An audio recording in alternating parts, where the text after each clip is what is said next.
You see this sundress that I'm wearing? It's a sundress, right? I have a friend who visited a church about three or four Sundays ago wearing a sundress. She wore a bolero jacket to cover her arms and cover her back, cover her shoulders. And that was all she had to wear. That was all she had to wear to church. When she got there, she said the ushers didn't want to see her. They kept staring up into the sky and looking in the other direction and wouldn't look at her. And when they finally did usher her to a seat, she was standing there, you know, they were having worship service, and the head usher, a female, walked up to her and told her that she had to be wrapped up in the blanket because she was not dressed appropriately for church. So this is back when we were having that heat wave. And she said, I don't want a blanket. And the woman told her, you are enticing the men. Are you a Christian? She said, yes, I'm a Christian. She said, well, if you were a Christian, you would know that there's a dress code for church. And you don't wear something like that to church. So anyway, it's kind of personal with me. And at the same time, there were females, other women at that church that were, this young lady I'm talking about is the same size I am. So we don't have cleavage. We got skin, you know, chest, and you can. This shouldn't excite anybody, but you know, whatever.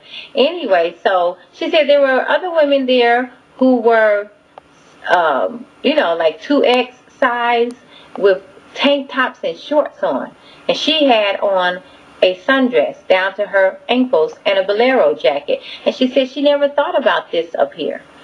And I told her, she called me crying because eventually they did put her out of the church.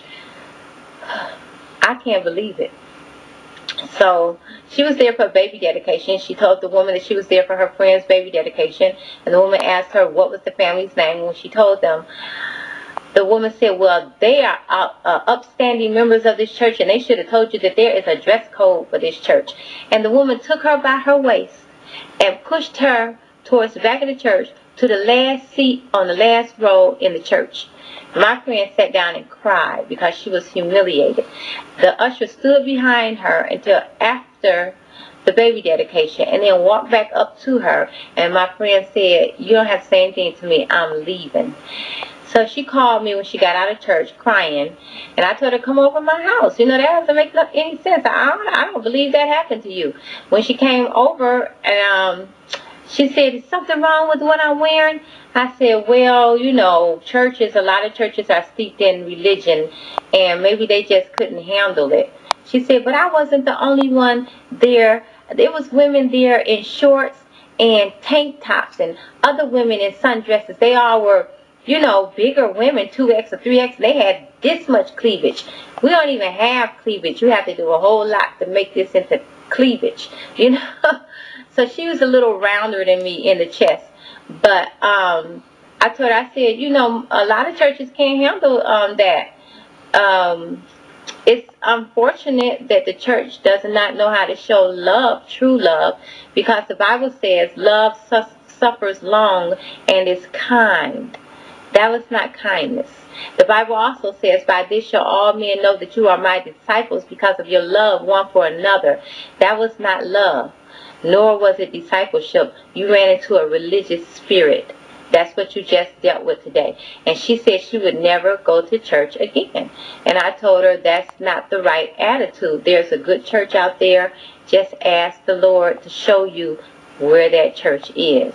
And then I explained to her that, you know, I know you want to be yourself. You should be able to be yourself. But most churches are religious. So religion and Christianity is two different things. And next time she goes to church, she'll think about it. But I think it's never okay to put a person out of church. If they're not disturbing the service, if they're not making a ruckus, you know, usually you should escort those people to a back room somewhere and minister to them. But to put a person out of church for wearing a sundress to church, I've been to churches where women wear tube tops, full of the power of God up in those churches. the camp meeting that they have in Ohio every year. When I went there and experienced the power of God like it's manifested and saw that people could come as they are, then that's when I knew that all those religious do's and don'ts were just man-made religion, because God doesn't care. I've been to tent meetings. I was saved myself in a tent meeting where people could come like they are, and it was more power in a tent meeting where all the religious do's and don'ts were, not adhered to, because we want the people to come. So I think the church is missing the mark. I think that was a spirit of religion that she encountered, and I want to know